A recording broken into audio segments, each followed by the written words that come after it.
अगर आप भी एसईओ को बेसिक से एडवांस लेवल तक सीखना चाह रहे हो तो रायमा अकेडमी लेकर के आया आपके लिए कंप्लीट एसईओ प्रोग्राम, जिसकी हर एक न्यू वीडियो एक नए टॉपिक को कवर करेगी। Hello guys, welcome to Raima academy YouTube channel. Myself Ravi Sharma और हम अपनी एसईओ सीरीज में आज की इस पर्टिकुलर वीडियो में बात करने वाले हैं ऑन पेज के ओवरव्यू के ऊपर कि एक्चुअल में जो ऑन पेज है वो होता क्या है। लास्ट वीडियो में हमने यहाँ पे देखा था कि आज के टाइम पे यानी कि 2025 में जबकि एआई टूल्स भी काफी ज्यादा आ गए हैं यहाँ पे, तो गूगल जो है वो 200 से ज्यादा भी रैंकिंग फैक्टर्स को जो है वो काउंट करता है अपनी एससीआरपी पे रैंकिंग के लिए। और उन फैक्टर्स को हमने तीन तरीके से, three types of the SEO में जो है वो डिवाइड करा था। यानी कि first is on page SEO,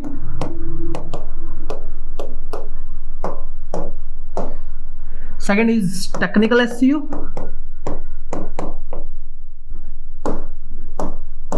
and the third one is that off page SEO।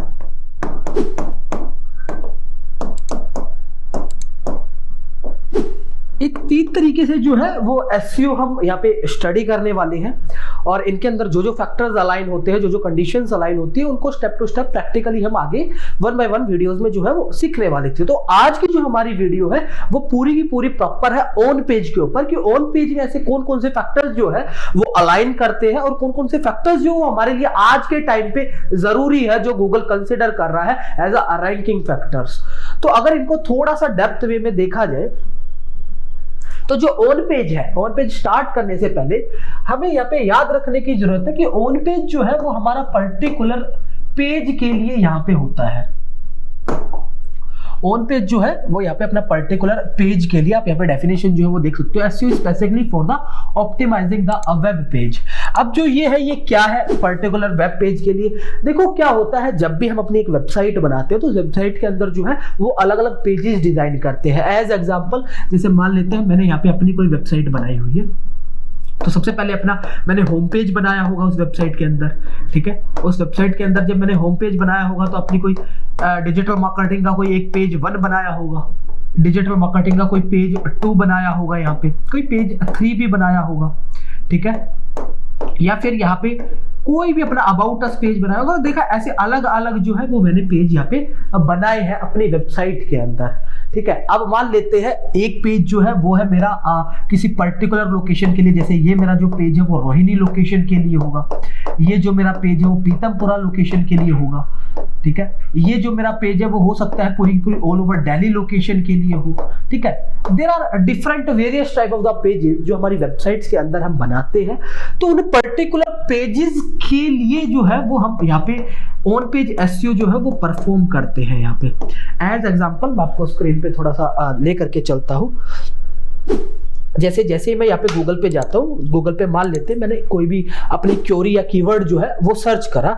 As example मान लेते हैं मैंने एक रैंकिंग यहाँ पे ली, जैसे डिजिटल मार्केटिंग इंस्टीट्यूट इन रोहिणी, ठीक है। तो आप यहाँ पे देखो डिजिटल मार्केटिंग इंस्टीट्यूट इन रोहिणी पे मेरा एक पर्टिकुलर पेज, रोहिणी वाला पेज जो है वो यहाँ पे रैंक हो रहा है। ऐसे ही मैंने कोई दूसरी क्वेरी ली या दूसरा कोई कीवर्ड लिया, तो यहाँ पे मैं दूसरे कीवर्ड के लिए जब सर्च करता हूँ, जैसे वो रोहिणी के लिए था तो ऐसे डिजिटल मार्केटिंग इंस्टीट्यूट इन पीतमपुरा, तो मान लेते हैं जब मैं पीतमपुरा के लिए ले रहा होगा तो आप यहाँ पे देखो पीतमपुरा पे मेरा पीतमपुरा वाला पेज जो है वो पहले पेज पे अलाइन हो रहा है, यानी कि यहाँ पे पीतमपुरा वाला पेज जो है वो रैंक कर रहा है। तो दोनों के दोनों पेजेस को जब मैं देखता हूँ, दोनों के दोनों पेजेस मेरे अलग हैं, दोनों के दोनों कीवर्ड जो है वो मेरे दोनों के दोनों कीवर्ड अलग है यहाँ पे। तो आपको यहीं पे ये समझने की जरूरत है कि आप जो बेसिकली अपना वेबसाइट पे एसईओ करते हो पर्टिकुलर पेज के लिए अलग अलग आपको जो है वो सारी चीजें इंप्लीमेंट करनी पड़ती है। इसीलिए ये डेफिनेशन जो है वो आपको दी गई है कि जो एसईओ है या ऑन पेज है, एसईओ के अंदर जो ऑन पेज है वो हमारा पर्टिकुलर वेब पेज के लिए होता है। अब यहाँ पे जो वेब पेज पे हम इंप्लीमेंट करते हैं, जैसे अभी हम फैक्टर देखेंगे इंप्लीमेंट करने का, यानी कि जो आपके कीवर्ड हो गए, आप यहाँ पे कीवर्ड इंप्लीमेंट कर रहे हो, ठीक है। आप यहाँ पे जो है वो कंटेंट इंप्लीमेंट कर रहे हो, ठीक है। कंटेंट इंप्लीमेंट करने के साथ साथ आप और भी बहुत सारी चीजें हैं जो इंप्लीमेंट करते हो, जैसे आप वहाँ पे इमेज का ऑप्टिमाइजेशन कर रहे हो, ठीक है। तो जो ये इंप्लीमेंट आप कर रहे हो ऑन पेज एसईओ पे या किसी पर्टिकुलर पेज पे, वो दो तरीके से इंप्लीमेंट होता है। एक तो हम यहाँ पे जो ऑप्टिमाइजेशन करते हैं वो करते हैं विजिबल कंटेंट के ऊपर, ठीक है, यानी कि जो कंटेंट हमें दिखाई दे रहा है, और दूसरा हम करते हैं यहाँ पे सोर्स पेज, यानी कि जो हमारा HTML में कोड होता है, कोडिंग की फॉर्मेट्स में अपने फैक्टर्स को जो है इंप्लीमेंट करते हैं। एज एग्जांपल, मुझे कोई भी एक यूनिक कंटेंट लिखना था, मुझे एक पैराग्राफ लिखना था, तो वो मेरा क्या हुआ, वो मैंने कंटेंट की फॉर्मेट्स में जो मुझे दिख रहा है एक्चुअल में मेरी वेबसाइट पे, वो H1 हेडिंग हो सकती है, या वो मेरा इंट्रोडक्शन हो सकता है, या मेरा प्रॉपर पूरा कंटेंट हो सकता है, ये मैंने विजिबल कंटेंट की फॉर्मेट में इसको वो कर दिया, यानी कि इंप्लीमेंट कर दिया। अब सेकंड, HTML सोर्स कोड में क्या क्या इंप्लीमेंटेशन हो गए। एज एग्जांपल, आपने यहाँ पे स्कीमा को इंप्लीमेंट कर दिया, that is a structure data, जिसके ऊपर डेप्थ में हम आने वाले टाइम पे बात करेंगे कि स्कीमा अलग अलग तरीके से कैसे होता है। But schema is a code, मान लेते हैं कोड आपने इंप्लीमेंट करना था तो वो सोर्स कोड में इंप्लीमेंट होगा। मान लेते हैं आपको यहाँ पे कोई भी OG tags, open graph tags यहाँ पे इंप्लीमेंट करने थे, वो भी आपका सोर्स कोड में यहाँ पे इंप्लीमेंट होगा। तो ऑन पेज जो है वो आप दो तरीके से यहाँ पे इंप्लीमेंट करना सीखते हो। First is content wise, another one is HTML source code wise. अब आपके माइंड में ये जरूर आ रहा होगा कि जब बात HTML की हो रही है तो क्या हमें HTML आना चाहिए। देखो, अगर मेरी वेबसाइट कोडिंग की है या कुछ भी है तो मुझे बेसिक HTML की एटलीस्ट नॉलेज होनी चाहिए। बट आज के टाइम पे हमारी मैक्सिमम जो वेबसाइट्स है वो CMS के थ्रू बनी हुई है, तो अभी इतना ज्यादा बिल्कुल जरूरी नहीं है कि अभी आज अगर नहीं आती हो तो आप SEO को आगे फर्दर प्रैक्टिस नहीं कर सकते। बट हाँ, धीरे धीरे आप उस चीज को अडॉप्ट कर लो तो आपके लिए वेल बेनिफिशियल रहेगी। आप अच्छे से सारी चीजों को, कोड वगैरह को इंप्लीमेंट कर पाओगे अपनी वेबसाइट के अंदर। अदरवाइज आप धीरे धीरे, जैसे जैसे हम सीरीज में आगे बढ़ेंगे, आप धीरे धीरे खुद भी उस चीज को अडॉप्ट कर पाओगे। तो इस चीज के लिए पूरा फिक्र करने की कोई जरूरी नहीं है। अब इन सारी चीजों के अलावा एक मिथ और हमारे दिमाग में ये रहता है कि कभी कभार हमें देखने को मिलता है और सुनने को भी मिलता है कि ऑन पेज और टेक्निकल SEO, क्या ये दोनों के दोनों सेम है। देखो, पहले जो था वो काफी सारे मिथ थे मार्केट में कि हाँ दोनों के दोनों सेम है, इन दोनों को एक ही तरीके से हम स्टडी करते हैं। बट यहाँ पे अगर मैं थोड़ा सा बेसिक लेवल पे देखूं तो ऑन पेज जो, जैसे मैंने बताया, ये पर्टिकुलर पेजेस पे फोकस करता है ना, पर्टिकुलर पेजेस पे फोकस करता है। लेकिन जो टेक्निकल SEO है, टेक्निकल SEO में जैसे हम यहाँ पे बात करते हैं कि आपकी वेबसाइट की स्पीड कैसी है, तो हम यहाँ पे देखो वेबसाइट की स्पीड कैसी है ये बात कर रहे हैं। उसी के साथ साथ हम यहाँ पे देखते हैं वेबसाइट सिक्योर है या नहीं है। तो यहाँ पे पूरी वेबसाइट सिक्योर है या नहीं है, एक पर्टिकुलर पेज के ऊपर नहीं देखेंगे हम कि वेबसाइट पूरी सिक्योर है या नहीं है। तो उसके साथ साथ कि हमारी वेबसाइट रिस्पॉन्सिव है या नहीं है, ठीक है, वेबसाइट रिस्पॉन्सिव है या नहीं है। तो आप यहाँ पे देखो, जो भी हम टेक्निकल के अंदर फैक्टर्स कवर कर रहे हैं, पूरी की पूरी वेबसाइट जो वो डुप्लीकेट तो नहीं है, तो पूरी वेबसाइट के ऊपर यहाँ पे बात करते हैं। लेकिन वहीं पे ऑन पेज में जो है वो पर्टिकुलर पेज के ऊपर बात करते हैं। तो ये एक छोटी सी चीज है जो दोनों को अलग करती है। बाकी सारे फैक्टर आप 1 बाय 1 भी पढ़ लोगे तो पूरे के पूरे SEO के फैक्टर्स ही है, बट डिफरेंशिएट, दोनों में थोड़ा थोड़ा जो है वो डिफरेंट है। अब थोड़ा सा और डेप्थ में देखते हैं कि SEO के और कौन कौन से फैक्टर्स है जो बहुत ज्यादा गूगल आज के टाइम पे जो कंसिडर कर रहा है। जैसे पहला जो आपका फैक्टर है जो आपको भी कंसिडर करना चाहिए, that is structure of the content, यानी कि आपका जो पूरा पूरा स्ट्रक्चर है वो अलाइन होना चाहिए, प्रॉपर स्ट्रक्चर में होना चाहिए आपका। जैसे कि आपकी H1 हेडिंग, सबसे पहले आपकी H1 हेडिंग आएगी, देन आपका इंट्रोडक्शन आना चाहिए किसी भी चीज के ऊपर, देन आप उस पर बॉडी पे प्रॉपर जो है वो कंटेंट लिखोगे। तो आपका जो पूरा कंटेंट का स्ट्रक्चर है वो प्रॉपर पहले से ही डिजाइन होना चाहिए और यूजर के अकॉर्डिंग होना चाहिए, जो जो पढ़ना चाह रहा है उसी के तरीके से आप उसका स्ट्रक्चर बनाओ। दूसरा, आप यहाँ पे जब भी टाइटल्स वगैरह जब भी ऑप्टिमाइज करते हो तो आपके टाइटल्स में जो भी कीवर्ड पे आप रैंक करना चाहते हो, जैसे एज एग्जांपल मैंने अभी आपको बताया था कि आप एक कीवर्ड पे रैंक कर रहे हो डिजिटल मार्केटिंग इंस्टीट्यूट इन रोहिणी, तो आपके टाइटल के अंदर वो कीवर्ड प्रेजेंस है या नहीं है, अच्छे से ऑप्टिमाइज है या नहीं है। वो आपकी जो डिस्क्रिप्शन है, डिस्क्रिप्शन आपके कीवर्ड के अकॉर्डिंग जो है वो ऑप्टिमाइज है या नहीं है। आपके पेज के अंदर जो हेडिंग्स है वो H1 से लेकर के, या सारी की सारी आपने H1 में ही डाल दिया, सारी की सारी पैराग्राफ में ही डाल दी, वो प्रॉपर अलाइन है या नहीं है। H1 से लेकर के H6 तक हमारी हेडिंग्स होती है। डेप्थ वे में हम 1 बाय 1 वीडियोस में इनको और भी डेप्थ वे में स्टडी करते हुए चलेंगे, वो अच्छे से ऑप्टिमाइज है या नहीं है। इमेज का जो रेशियो है, रेशियो अच्छा बना हुआ या नहीं बना हुआ है। उसके अल्ट टेक्स्ट यानी कि अल्टरनेटिव टेक्स्ट, जब इमेज लोड नहीं होती है तो जो टेक्स्ट दिखाई देता है अल्टरनेटिव टेक्स्ट, वो अच्छे से आपने इंप्लीमेंट कर रखा है नहीं रखा है, या इमेज लोड जो है वो अच्छे से हो रही है या नहीं हो रही है। उसी के साथ साथ आपके सेम डोमेन के अंदर एक पेज से दूसरा पेज, जैसे मान लेते हो कोई भी प्रोडक्ट वेबसाइट है तो आपने कोई एक प्रोडक्ट लेना था तो उसी के साथ आप देखते हो कॉम्बिनेशन ऑफ द प्रोडक्ट्स आप देते हो, that is the same domain के अंदर दो पेजेस दो प्रोडक्ट्स लिंक्ड हैं, तो इंटरनल लिंकिंग आपने बड़े अच्छे से कर रखी है नहीं कर रखी है वो भी जो है वो यहाँ पे मैटर करती है कि आपकी लिंकिंग प्रॉपर फॉर्मेट में है या नहीं है। उसी के साथ साथ depth way of the content, वैसे तो एक सेपरेट बहुत बड़ा टॉपिक है कि कंटेंट किस तरीके से पूरा का पूरा डेप्थ वे में लिखना चाहिए, उसके अंदर कीवर्ड्स क्या होते हैं, कीवर्ड किस तरीके से अलाइन होते हैं, बट यहाँ पे देखो at least depth way of the content का मतलब ये है कि मार्केट में जो भी कंटेंट अभी आपके टॉपिक से रिलेटेड अवेलेबल है गूगल पे, एटलीस्ट आप अपने कॉम्पिटिटर से थोड़ा सा बेटर एक कंटेंट जो है वो लिख पाओ डेप्थ फॉर्मेट में। यहाँ पे इतना आप जरूर करो ताकि आपके जो यूजर जो भी प्रॉब्लम को सोल्व करने के लिए आ रहा है उसको सारी की सारी इंफॉर्मेशन आपके एक पर्टिकुलर पेज पे ही मिल जाए, उसको कहीं और ना जाना पड़े। तो depth way of the content जो है वो बड़ा जरूरी है। उसी के साथ साथ स्कीमा आप जरूर इंप्लीमेंट करें अकॉर्डिंग टू योर कंटेंट की ब्लॉग का स्कीमा है यहाँ पे, या आपका ऑर्गेनाइजेशन स्कीमा है particular, they are different type of the schemas जो आप आगे स्टडी करोगे।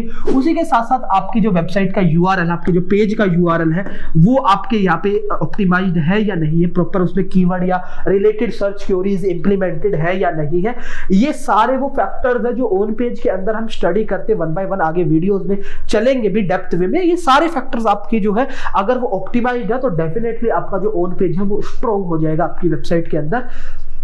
अब ये तो वो फैक्टर्स थे, ये वो कोर फैक्टर्स थे जो गूगल काफी लंबे टाइम से जो है वो कंसिडर करता हुआ आ रहा है, यानी कि एज पॉइंट ऑफ व्यू, मैं search engine point of view से देखूं तो ये सारे फैक्टर बड़े इंपॉर्टेंट हैं। बट इनके साथ साथ आज के टाइम पे जो आप देखोगे एआई आ चुकी है, यूजर के पास बहुत सारे ऑप्शंस है, यानी कि आप ही की वेबसाइट नहीं है जो पूरा का पूरा जो कंटेंट है वो प्रोवाइड करा रही है, कोई और वेबसाइट उस कंटेंट को प्रोवाइड करा ही नहीं रही है, तो यूजर के पास काफी सारे ऑप्शंस अवेलेबल है। इवन यहाँ पे जब इतनी सारी वेबसाइट आ जाती है तो गूगल को भी एक तरीके से रैंकिंग फैक्टर्स यानी कि बेसिक रैंकिंग फैक्टर से हट करके ये देखने की जरूरत है कि आपकी वेबसाइट जो है वो यूजर को सेटिस्फाई कर रही है या नहीं कर रही है। तो जो उस यूजर के अराउंड सेटिस्फैक्शन, रिलेवेंसी, एक्यूरेसी जो हमने लास्ट वीडियो में भी स्टडी करा था, उसके अलाइन आपकी जो पेज है या वेबसाइट है वो हो रहे हैं या नहीं हो रहे हैं, वो कौन कौन से फैक्टर्स आज के टाइम पे जो गूगल है वो यूज कर रहा है 2025 के अंदर। तो आप यहाँ पे देखो 2025 के अंदर गूगल सबसे बड़ा फैक्टर जो काउंट करता है that is double EAT rule. Double EAT rule ये कहता है ई मतलब एक्सपर्टाइज, सेकंड ई मतलब experience, third authoritativeness and fourth is trustworthiness. यानी कि आप जो यहाँ पे कोई भी कंटेंट लिख रहे हो वो एक्सपर्ट के थ्रू होना चाहिए, आपकी वेबसाइट की अथॉरिटी अच्छी होनी चाहिए, और यूजर जब भी आपकी वेबसाइट को विजिट करता है तो आपकी वेबसाइट पे उसको ट्रस्ट आना चाहिए। अगर ये 3 से 4 फैक्टर आपकी वेबसाइट अच्छे से मेंटेन कर पा रही है, डजंट मैटर आप वहां पे रिव्यूज लगाइए, आप उन सारी चीजों को अच्छे से अलाइन कीजिए, या यूजर जो जिस तरीके की साइकोलॉजी रख रहा है उस तरीके का कंटेंट लिखिए, तो वो सारी स्ट्रेटेजी जो है वो बैकएंड में आप बनाइए। बट एटलीस्ट आप अपनी वेबसाइट पे एक्सपर्टाइज दिखाइए, अथॉरिटीवनेस दिखाइए, ट्रस्टवर्दीनेस दिखाइए, वो आपका काम है। उसी के साथ साथ यूजर एक्सपीरियंस, पता चले यूजर ने बाहर कुछ देखा और आपकी वेबसाइट के अंदर घुसते ही आपको कुछ और H1 हेडिंग में कुछ और दिखाया जा रहा है, तो ऐसा ना हो। यूजर का जो एक्सपीरियंस है वो बड़ा अच्छा होना चाहिए। या पता चले गूगल आपने कोई वहां पे चीज लिखी हुई है, यूजर कुछ ढूंढने जा रहा है, उसको मिल ही नहीं रही, आपकी वेबसाइट की नेविगेशन अच्छी नहीं हो सकती है, तो वहां पे हमें देखने की जरूरत है कि यूजर का एक्सपीरियंस हमारी वेबसाइट को लेकर के कैसा है। उसी के साथ साथ CTR ऑप्टिमाइजेशन, यानी कि जब बंदा आपके कॉम्पिटिटर के सामने आपकी वेबसाइट को देखता है तो आपके टाइटल इतने ऑप्टिमाइज होने चाहिए कि आपके टाइटल पे क्लिक करके आपकी वेबसाइट के अंदर आ जाए। तो आपका CTR जो है वो बेटर है या नहीं है, उसका रेशियो या फिर पुअर रेशियो तो नहीं है CTR का। उसी के साथ साथ आपका कंटेंट जो है वो बेसिक सर्च इंटेंट, ये पे सर्च इंटेंट बड़ा जरूरी है, उसके अकॉर्डिंग ऑप्टिमाइज है या नहीं है। देखो कंटेंट तो हम लिख लेंगे और डेप्थ वे में भी लिख लेंगे, लेकिन यहाँ पे इंटेंट को समझना बड़ा जरूरी है, क्योंकि हर बार हम कुछ ना कुछ माइंड में सोच करके ही गूगल पे सर्च करते हैं। यहाँ पे एक एग्जांपल लेता हूं, मान लेते हैं मुझे कोई भी शूज लेने थे या किसी भी एक पर्सन को शूज लेने थे और उसने यहाँ पे सर्च करा चीप शूज, तो जैसे उसने यहाँ पे सर्च करा चीप शूज, तो सिंपल इसकी इंटेंशन ये है कि उसको कोई सस्ते में शूज मिले यहाँ पे। यानी कि अगर आपकी वेबसाइट पे कोई शूज है और शूज आपने वहां पे दिखा रखे 10,000 रुपए के शूज मिल रहे हैं, तो डेफिनेटली ये सस्ते नहीं है उस यूजर के लिए। यानी कि उसने सर्च तो शूज ही करे, आपने दिखाए भी शूज ही है, बट रिलेवेंसी यानी कि उसको चाहिए थे चीप, यानी कि वो 1000 2000 कुछ भी हो सकता है, तो वो चीप शूज यहाँ पे बाय करना चाहता है, लेकिन आपने तो यहाँ पे उसको हाई प्राइस वाले शूज दिखा दिए, तो इंटेंट मैच नहीं हुई। वो यूजर आपकी वेबसाइट पे आ भी जाएगा लेकिन वो बाय नहीं करेगा। तो यूजर इंटेंशन यानी कि सर्च इंटेंशन भी यहाँ पे जो है वो समझना बड़ा जरूरी है कि आप जो कंटेंट किसी पर्टिकुलर सर्च क्वेरी पे अगर रैंक करना चाह रहे हो तो वो एक सर्च इंटेंट के अकॉर्डिंग बेटर है या नहीं है, या रिलेवेंट है या नहीं है। उसी के साथ साथ पेज लोडिंग स्पीड जो है वो आज के टाइम पे बड़ा मैटर करती है। आप यहाँ पे देखोगे जैसे आपकी वेबसाइट वो ओपन करता है यूजर, तो आप 2 मिनट 3 मिनट अगर आपका लोड टाइम आ रहा है या 1 मिनट भी आपका लोड टाइम आ रहा है, तो यूजर तो वैसे भाग जाएगा। आप कितना भी अच्छा कंटेंट लिख लो, कितना भी अच्छे से आप सर्च इंटेंट को समझ लो, लेकिन अगर आपकी वेबसाइट ओपन ही नहीं हो रही है तो यूजर कैसे आपकी चीजों को देखेगा यहाँ पे। तो लोड टाइम जो है, एक अच्छी होस्टिंग जो है वो यहाँ पे मैटर करती है। उसी के साथ साथ मैंने बताया कंटेंट डेप्थ, यानी कि आज के टाइम पे आप यहाँ पे देखो बहुत सारे चैट जीपीटी जैसे टूल्स को या राइटर या जेस्पर जैसे एआई टूल्स जो आपके लिए कंटेंट 1 मिनट में लिख करके देते हैं, आप उसको रीराइट करते रहते हो, ह्यूमनाइज करते रहते हो, तो क्या वो कंटेंट रैंक करेगा? आपके माइंड में ये ऐसे क्वेश्चंस भी रहते हैं और आप उस कंटेंट को लिख करके या डेट्स वगैरह चेंज कर करके आप उस कंटेंट को लिखते हुए जाते हो। लेकिन अगर मैं यहाँ पे बात करूं, आप यहाँ पे writing content for humans is not just about writing content. आप यहाँ पे खाली कंटेंट मत लिखो कि चैट जीपीटी से आपने कंटेंट कॉपी पेस्ट करा और अपनी वेबसाइट पे लिख दिया। उस चीज को समझो, कंटेंट मेरी कि आप यहाँ पे कोई भी एक एक्सपीरियंस शेयर कर रहे हो, आई और यू की फॉर्म में आप कोई भी एक एक्सपीरियंस शेयर कर रहे हो, तो जब यूजर उसको पढ़े तो उसको इतना एक्सपर्ट लगना चाहिए वो कंटेंट कि हाँ वो जो कंटेंट है वो मेरे लिए ही बना है और वो एक वाकई ही एक डेप्थ एक्सपीरियंस के साथ वो कंटेंट बना हुआ है। लेकिन जब आप एआई से, तो एआई से अगर आप उसको अच्छे से नहीं पढ़ते हो और ऐसे ही हार्ड इंग्लिश हार्ड ग्रामर में आप उसको कॉपी पेस्ट कर देते हो, तो इतनी हार्ड ग्रामर एक नॉर्मल यूजर जो है वो अंडरस्टैंड कभी कभार नहीं कर पाता है और वो एक परफेक्ट अलाइनमेंट जो है वो यूजर के और आपके बीच में नहीं बन पाती है। तो आप यहाँ पे थोड़ा सा उस चीज को चेक करो कि जो भी कंटेंट एआई दे रही है वो आपके यूजर के लिए एज अ ग्रामेटिकल बेटर है या नहीं है। इन सारी चीजों को जब आप अगर कर लेते हो तो दैट्स फाइन, आपका कंटेंट जो डेफिनेटली रैंक करेगा।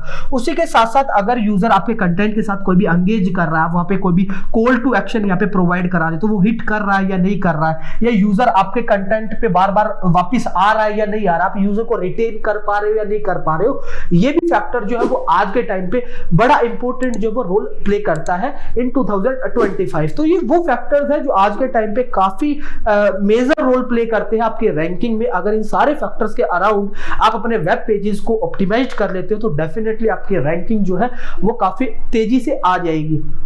इसी के साथ अगर आपको कोई भी डाउट लगता है इस वीडियो के अंदर तो आप नीचे कमेंट कर सकते हो या फिर इस वीडियो को लाइक और शेयर कर सकते हो। नेक्स्ट वीडियो में हम जो फैक्टर्स अभी हमने यहाँ पे पढ़े हुए हैं, वो चाहे इंटरलिंकिंग हो या टाइटल्स हो, तो इनको डेप्थ वे में हम यहाँ पे स्टडी करेंगे कि एक्चुअल में हम इनको ऑप्टिमाइज कर कैसे सकते हैं और क्या क्या फैक्टर्स और भी इंपॉर्टेंट है इनको ऑप्टिमाइज करते वक्त क्या क्या और चीजों का हमें यहाँ पे ध्यान रखना है। तो डेप्थ वे में 1 बाय 1 हम हर वीडियो में जो है इन फैक्टर्स को कंसिडर करते हुए चलेंगे। तो इसी के साथ अब हम मिलते हैं अपनी नेक्स्ट वीडियो में। Till then good bye.